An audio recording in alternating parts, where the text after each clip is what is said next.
لله الحمد لله وكفى وسلام على عباده الذين اصطفى أما بعد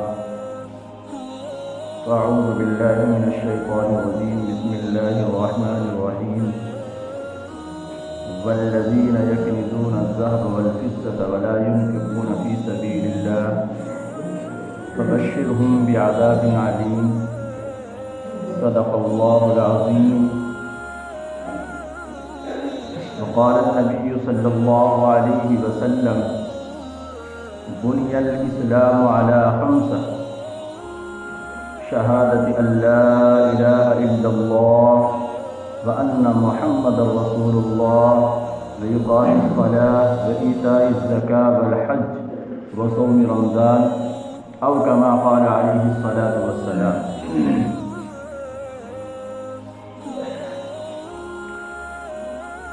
مٹا دے اپنی ہستی کو اگر کچھ مرتبہ چاہے، مٹا دے اپنی ہستی کو اگر کچھ مرتبہ چاہے کہ دانہ خاک میں مل کر گل و گلزار ہوتا ہے. ہزاروں سال نرگس اپنی بے نوری پہ روتی ہے، ہزاروں سال نرگس اپنی بے نوری پہ روتی ہے، بڑی مشکل سے ہوتا ہے چمن میں دید اور پیدا. معزز سامعین،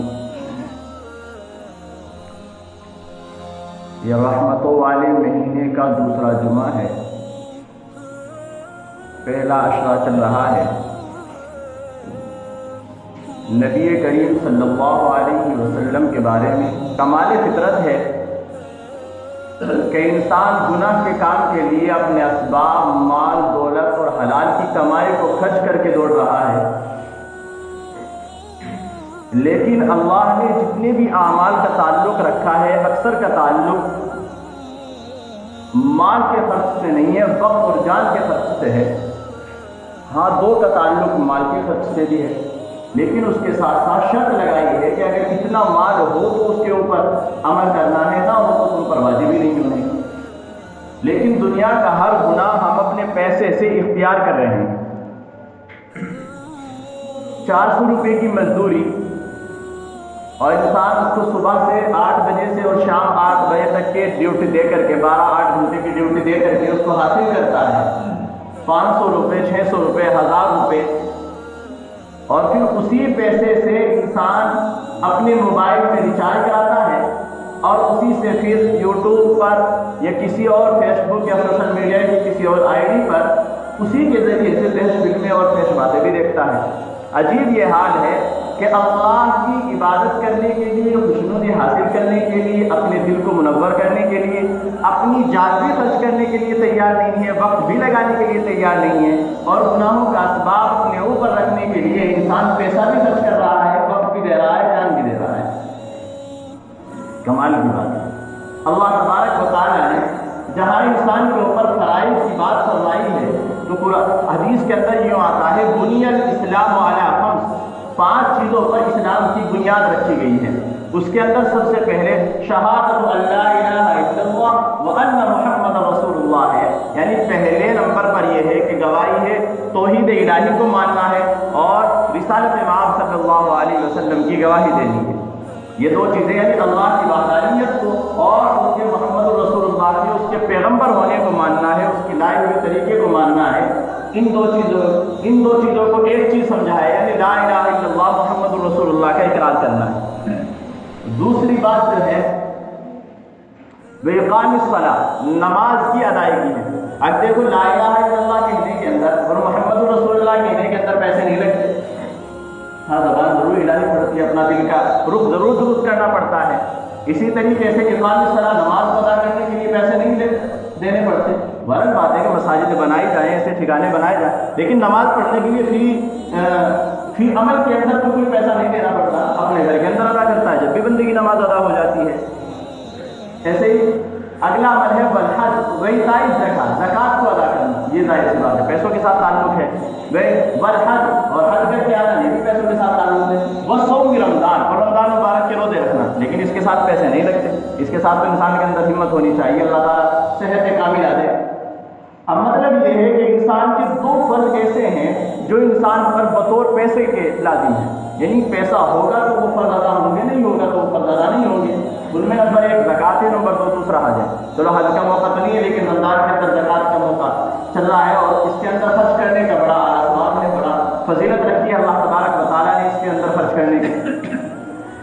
زکوٰۃ کے کچھ اصول ہیں، ہر ایک پر زکوٰۃ واجب نہیں ہوتی، اور ایسا بھی نہیں ہے کہ ہر ایک زکوٰۃ سے بچا ہوا ہو۔ بہانہ بنانا یا زکوٰۃ سے بچنے کے لیے کوئی اور اسباب اختیار کرنا یہ مناسب نہیں۔ پہلے میں ایک مثال دوں اور ایک بطور مثال کے ایک لطیفہ دیں، جس سے ہمیں یہ محسوس ہو جائے کہ زکوٰۃ کی کیا حقیقت ہے۔ اگر انسان بازار جاتا ہے تو تربوز خریدتا ہے، کیلا خریدتا ہے، سیب خریدتا ہے، سنترا خریدتا ہے، تو ایک بات اپنے اندر ذہن کے اندر رکھیں کہ ہم نے 50 روپے کا پپیتا خریدا ہے، کیلا خریدا ہے، لیکن تقریباً 15 روپے کے چھلکا اس کو اتار کر کے الگ گر دیا، تو تکلیف بھی نہیں ہوتی دل کو۔ آم خرید کے لائے ہیں اور اس آم کی 50 روپے قیمت ہے 1 کلو کی، اور لا کر کے تقریباً زیادہ نہیں 10% حصہ اس کا ہم نے نکال کر کے ایک طرف گرتے اس کی گٹھلی اور اس کا چھلکے کو، اور اس کو برا بھی نہیں سمجھتے اور گالی بھی نہیں دیتے اس مالک کو جس سے لے کر کے آئے ہیں، اور اپنے دل کے اوپر کراہت بھی نہیں گزرتی ہے۔ کیلا لے کر کے آئے ہیں، کیلے کا چھلکا اتارتے ہیں، اس کو استعمال نہیں کرتے، اندر کے اس کے گودے کو استعمال کرتے ہیں، گری کو استعمال کرتے ہیں، لیکن اس چھلکے اتارنے کو کراہت بھی نہیں سمجھتے اپنے دل کے اوپر۔ اسی طریقے سے اور کوئی پھل لے کر کے آتے ہیں، اسی طریقے سے اگر ہم سونار کی دکان پر جائیں اور وہ سامان جو ہم اس سے 1 مہینہ پہلے لے کر کے آئے تھے اسے یوں کہہ کے سے واپس رکھ دو، کہتا ہے گردہ کٹے گا۔ کیا کہتا ہے؟ گردہ کٹے گا۔ جو یہ میں مثال دے رہا ہوں اس سے اگلی بات سمجھانی ہے، وہ یہ ہے، اس کا مطلب یہ ہے کہ خراب چیز کو ضائع اور الگ کرنے کے بعد قیمتی چیز نکلتی ہے۔ بھائی چھلکا اتار دیا تو اس کے اندر سے قیمتی نکلی نا، جس کو ہم کھائیں گے، ہے نا۔ مونگ پھلی کا چھلکا غائب کر دیا تو اس کے اندر سے گیری حاصل ہوئی ہے نا، بادام کو پھوڑ کر کے چھلکا الگ کر دیا اس کی گیری حاصل ہوئی ہے نا۔ سونے کے اوپر سے میل کو دور کر دیا ہے، اب اس کے اندر سے کیا نکلی ہے؟ خراب اور اچھا اور صحیح نکل کے آیا ہے، اس کا ہمارے لیے استعمال ہے، قیمتی چیز۔ اس کا مطلب یہ ہے کہ دھندلاہٹ کو اور غبار کو دور کر کے اور چھلکے کو اتار کر کے جو چیز نکلتی ہے وہی قیمتی ہوتی ہے، نہ کہ ساری کی ساری چیز قیمتی ہوتی ہے۔ حدیث کے اندر آتا ہے کہ زکوٰۃ تمہارے مالوں کا میل کچیل ہے، زکوٰۃ تمہارے مالوں کا میل کچیل ہے۔ اب اگر ہم چھلکے کے ساتھ گیری کو کھائیں تو مناسب مطلب مونگ پھلی کو چھلکے سمیت کھائیں تو گیری کے ساتھ اس کا ٹیسٹ ختم ہو جائے گا اور اچھی بھی نہیں لگے گی۔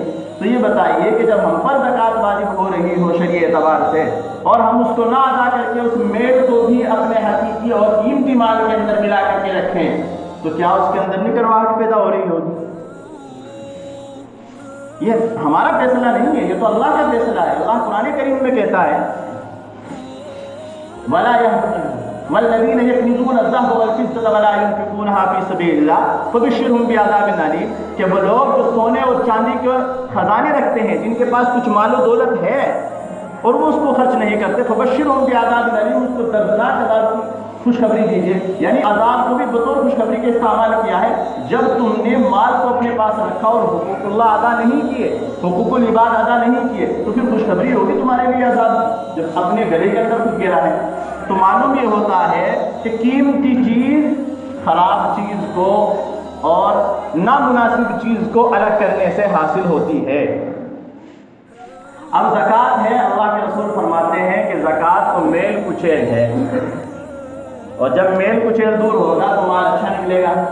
اور یوں کہتے ہیں جب فروٹ اچھا کھایا جائے تو صحت اچھی رہتی ہے، اور جب مال اچھا ہوگا تو اس سے جانے والے پیٹ کے اندر جو اسباب اور کیا نام کھانے کی چیزیں کھائی جائیں گی وہ بھی درست ہوں گی، کیونکہ اس کے اندر میل ہم نے دور کر دیا ہے تو درست نکل کے آیا، اور درست سے جو چیز آئے گی وہ درست ہی ہوتی ہے، بری نہیں ہوتی۔ تو اس کا خیال رکھیں کہ اگر اللہ تبارک و تعالیٰ نے مال و اسباب دیا ہے تو زکوٰۃ ادا کریں، بھاگے نہیں زکوٰۃ سے، زکوٰۃ سے منہ نہ موڑیں۔ اب زکوٰۃ کی ادائیگی ہوتی کیسے ہے؟ زکوٰۃ ایسا نہیں ہے کہ بھئی آج ہم مثلاً 50,000 روپے کے مالک ہوئے، تقریباً 52.5 تولے چاندی ہو یا 7.5 تولے سونا ہو. اب 7.5 تولے سونا اگر لگاوے 50,000 کے حساب سے بھی تقریباً 3.5 لاکھ کا بنتا ہے.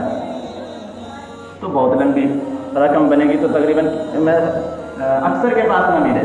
لیکن ہاں 52.5 تولے چاندی کی قیمت اکثر کے پاس مل جائے گی. تقریباً 40 کے بیچ میں, 35-40 کے بیچ میں یہ قیمت آج کے بھاؤ کے اعتبار سے چاندی کے بن جائے گی. اگر انسان, ایک میں موٹی سی مثال دو, اگر ایک بچی آج شادی ہو کر کے آئی ہے, اس کو کچھ مائکے سے سامان ملا ہوگا اور کچھ ملا ہوگا سسرال والوں کی طرف سے, اور دونوں کی مالک اسے بنا دیا جائے بھائی یہ سونا چاندی کی جو کان میں ناک میں پہننے کی چیز ہے یہ تیرے پاس رہی. اب اس میں تقریباً 15,000 روپے کا سونا بھی ہوگا کچھ نہ کچھ, اور تقریباً کچھ اس میں چاندی ہوگی. ان دونوں کے نصاب کو ملائیں تو 52.5 تولے چاندی تو نہیں بنتی, لیکن قیمت بن جاتی ہے. کیا ہو جاتا ہے؟ قیمت بن جاتی ہے اتنی جتنی 52.5 تولے چاندی آ جائے. مثلاً اس کے 40,000 بن جاتے ہیں. تو آج یہ رمضان مبارک کے 8ویں روزے کو اس کی شادی ہوئی ہے, ایک بات ماننے کی, تو ایسا نہیں ہے کہ آج یہ 40,000 کی مالک نہیں ہوئی اور اس کے اوپر زکوٰۃ آنے والی ہو جائے گی. نہیں, آئندہ سال 8 رمضان المبارک کو ہی اس کے اوپر زکوٰۃ کی واجبیت ہوگی, یعنی پورے سال. اب دوسری بات, اگر اس کے پاس یہ مال پورے سال کے اندر تھوڑا بہت کبھی 35 ہو گیا, کبھی 40 کی 42 ہو گیا, کبھی 30 آ گیا, پھر 50 میں چلا گیا, اس طرح ہوتا رہا تو گنجائش ہے زکوٰۃ کی. اور اگر یہ مال فی الوقت ختم ہی ہو گیا کسی وقت میں, مثلاً کوئی ایسا موقع آیا ہاسپٹل میں, یا کوئی ایسا موقع آیا یا اپنے مکان بنانے میں, یا کچھ بھی ضرورت میں, اس نے سارا مال بیچ دیا اپنا, یا کسی کو دے کر کے اس سے پیسے لے لیے, یا کسی بٹوارے میں وہ مال چلا گیا, اس کی ملکیت سے غائب ہو گیا, مال غائب ہو گیا اس کی ملکیت سے, اور 2 مہینے غائب رہا, یا 15 دن غائب رہا, یا 20 دن غائب رہا, یعنی تقریباً 1-1.5 مہینے کا وقفہ اس کے درمیان میں گزر گیا ہو, تو یہ 1-1.5 مہینے کا وقفہ اس کے سال بھر کے ہونے کو توڑ دیتا ہے. اب جب وہ ہٹ کے 1.5 مہینے کے بعد پھر سے مال لے گی, یا مالک ہوگا یا مالک ہوگی, پھر سے زکوٰۃ کا مستحق اس دن سے ہوگا جس دن سے مالک ہوگی. ایسا نہیں ہے کہ بھائی آج مال آیا تو آج ہی زکوٰۃ دینی ہے, سال بھر گزر جائے اور وہ بھی اسی کیفیت پہ گزر جائے جس کیفیت پہ زکوٰۃ واجب ہوتی ہے. مثلاً 40,000 کا آدمی ملکیت رکھتا ہے, ہو تو چاہے 2, 4, 5 لاکھ کی ہو, لیکن 40,000 کا زکوٰۃ واجب ہو جاتی ہے منیمم, یعنی 52.5 تولے چاندی آ جاتی ہے اتنی. اب اتنی رقم کا ایک آدمی مالک ہوا, اور مالک ہونے کے بعد سال بھر میں اس کی یہ رقم ٹوٹ گئی, 40,000 کا بھی نہیں رہا وہ ملکیت کا مالک بیچارہ, اور اس کے اوپر حالات کا شکار ہو گیا. وہ زمانے نے اس کو, زمانے کی گردش نے اسے مار گھیرا, پھر اس نے کمایا اٹھا اور کچھ اکٹھا کر کے, پھر تقریباً 2-4 مہینے کا وقفہ کر کے پھر اس کے اوپر اس کے پاس مال آ گیا, تو وہ پہلی بار ٹوٹ گئی. اب نہیں, جس دن سے مال شروع ہوگا, جب سے اس نے کچھ اکٹھا کیا ہے, جب سے وہ 40,000 کا پھر سے شروع ہوگا. تو اس کا مطلب یہ ہے کہ اتنی جلدی زکوٰۃ واجب نہیں ہوتی. لیکن شادی ہونے کا, میں جو لڑکی کی مثال دے رہا ہوں, کیونکہ ہماری جو گھر کے اندر بچی آتی ہے یا جاتی ہے, ہماری بچی ہے, ان کے پاس اکثر مال رہتا ہے, زیادہ تر خرچ کرتے ہی نہیں ہیں گھر میں. تو ان بچیوں کے اس ملکیت پر اس دن زکوٰۃ نہیں آتی جس دن یہ مالک ہو جاتی ہیں, بلکہ اگلے سال اسی تاریخ کو, چاند کی, انگریزی میں چاند کی تاریخ کے اعتبار سے اسی دن اس پر زکوٰۃ کی واجبیت ہو جاتی ہے. اب اگر وہ نہیں ادا کرتی ہے, یا اس کا شوہر نہیں ادا کرتا, یا وہ لڑکی نہیں ادا کرتی, تو یہ گناہ گار ہوگی, اور یہ اپنے مال کے ساتھ گندگی کو اور میل کچیل کو ملانے والی, سال بھر سے پہلے ملانے والی نہیں ہے. سال بھر ہو گیا, اب واجب ہو گئی ہے زکوٰۃ, اب اس کو یہ ملانے والی. اب وہ نوجوان جس کے پاس, یا وہ بڑے یا وہ بزرگ جس کے پاس اللہ نے ملکیت دی ہے, وہ زکوٰۃ کا کتنا دینا ہے یہ حصہ سن لیں. اب یہ تو بات سمجھ آئے گی نا کہ سال بھر گزرنے کے بعد زکوٰۃ آتی ہے. ایک ہے نفلی صدقہ, آپ آج جائیں اور 10,000 روپے مسجد کو دے دیں, یہ زکوٰۃ ادا نہیں ہوئی ہے.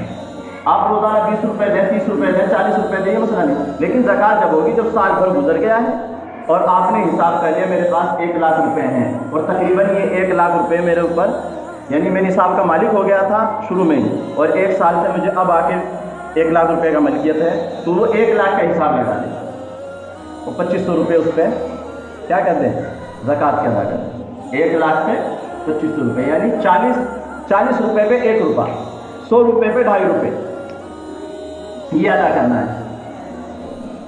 اب جو ہم ویسا نفلی صدقہ دیتے ہیں وہ روزانہ دے دیں, وہ تو اپنی جان کے خیرات کے لیے, بچوں کے کیا نام صحت یابی کے لیے، اپنے بڑوں کی صحت یابی کے لیے، مردوں کی اصالت ثواب کے لیے روزانہ دیں، اس کا تو کوئی مسئلہ نہیں ہے۔ لیکن زکوٰۃ جو اصولاً شریعت کا حق ہے، حقوق اللہ ہے، تو وہ زکوٰۃ سال بھر کے ختم ہونے پر جب سال مکمل ہو جائے اور ملکیت باقی رہے تب وہ زکوٰۃ واجب ہوتی ہے۔ اور اس کے مصرف کون ہیں؟ ماں نہ بیٹا باپ، یہ دونوں ایک دوسرے کو زکوٰۃ نہیں دے سکتے۔ تو بیٹے کی اچھی نوکری لگ رہی ہے تو سوچے ساری زکوٰۃ میں کو پتا کو دے کے بیٹھ جاؤں، یہ مناسب نہیں ہے۔ باپ، بیٹے کا مال باپ کا مال ہے، اس کے اندر زکوٰۃ نہیں ہو سکتی۔ ہاں، آپ کی بہن کمزور ہے، سسرال میں گئی ہے، بہن مالی اعتبار سے کمزور ہے، بہنوئی کا حالات اچھے نہیں ہیں، اور کمزور ہونے کا مطلب یہ ہے کہ ان کے اوپر زکوٰۃ نہ واجب ہوتی ہو، یعنی وہ بھی 40,000 کی ملکیت نہ رکھتے ہوں، تو اپنی زکوٰۃ اپنی بہن کو دے سکتے ہیں۔ اور اس کا خیال رکھے اتنی زکوٰۃ نہ دے دیں کہ وہ نصاب کے مالک ہو جائے، کہ آپ نے زکوٰۃ دے کر کے اسے اتنا مالدار کر دیا ہے۔ یعنی آپ کو زکوٰۃ دینی ہے، اپنی بہن کو دے سکتے ہیں، بھائی بھائی کو زکوٰۃ دے سکتا ہے، چاچا بھتیجے کو زکوٰۃ دے سکتا ہے، ماموں بھانجے کو زکوٰۃ دے سکتا ہے، بھانجا خالو کو زکوٰۃ دے سکتا ہے، پھوپھا کو زکوٰۃ دے سکتا ہے، اور رشتہ داریوں کے اندر سب کے اندر زکوٰۃ دی جا سکتی ہے اگر وہ صاحب نصاب نہیں ہے اور کمزور ہیں اور حاجت مند ہیں، اور مصرف لگتا ہے ان کے یہاں کہ وہ کمزور ہیں کہ ان کو زکوٰۃ کا پیسہ دیا جائے، تو اپنا پیسہ ان مستحقین کو دینا چاہیے۔ ہاں، لیکن اپنے باپ کو، اپنی ماں کو، ان کو زکوٰۃ کا پیسہ نہیں لگتا۔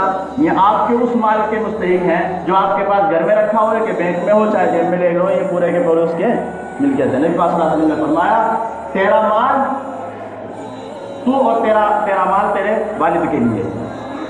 تو زکوٰۃ کی فرضیت سے میں نے مدت بھی بتا دی ہے، اور زکوٰۃ کتنے پر واجب ہوتی ہے؟ تقریباً 52.5 تولے کی اسباب ہو، پیسے ہوں، دکان کے اندر سامان ہو، کپڑوں کی دکان ہو، اس کے کپڑے ہوں، کسی بھی طرز کی زندگی کا آپ کاروبار کرتے ہو، اگر وہ اسباب آپ کی مثلا تجارت آپ کرتے ہیں، گھر کے اندر کپڑا رکھتے ہیں، پھیری کر کے آتے ہیں، اس کپڑے کی اگر قیمت آپ کے پاس موجودہ رقم کی قیمت ساروں کو ملا کر کے اگر 52.5 تولے چاندی کی قیمت کو پہنچ جاتی ہے تو آپ نصاب کے مالک ہو گئے ہیں اور آپ زکوٰۃ ادا کریں۔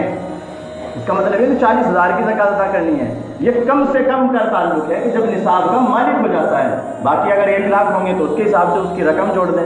اب اگر ہمارے پاس ایک چیز نہیں ہے، کئی چیزیں ہیں، 5,000 روپے ہیں، 5,000 کی چاندی ہے، 5-10 ہزار کی کیا ہے، سونا ہے، 5-10 ہزار کے ہمارے پاس تجارت کے کپڑے رکھے ہوئے ہیں، تو ساروں کو جوڑ کے 40,000 بنا لیں، جب بھی زکوٰۃ کا نصاب بن جاتا ہے۔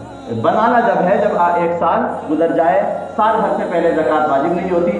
غفلت کرنے سے اللہ کے عذاب کو بلانا یہ مناسب نہیں ہے، غفلت کرنے سے اللہ کے عذاب کو بلانا یہ مناسب نہیں ہے۔ اپنے پیسے سے اپنے موبائل کے اندر گندگیاں تو ہم دیکھ لیتے ہیں، لیکن میرے خیال سے اگر 3-4 ہزار روپے زکوٰۃ کے بنتے ہوں گے کسی آدمی کے اوپر، 1-1.5 لاکھ روپے کی ملکیت والے کے اوپر، تو وہ اس سے زیادہ اپنے موبائل میں ریچارج خرچ کر دیتا ہے، اس سے زیادہ اپنے موبائل میں ریچارج خرچ کر دیتا ہے، جبکہ اللہ کے رسول فرماتے ہیں کہ یہ آپ کے مال کا میل کچیل ہے، اس کو دور کرو۔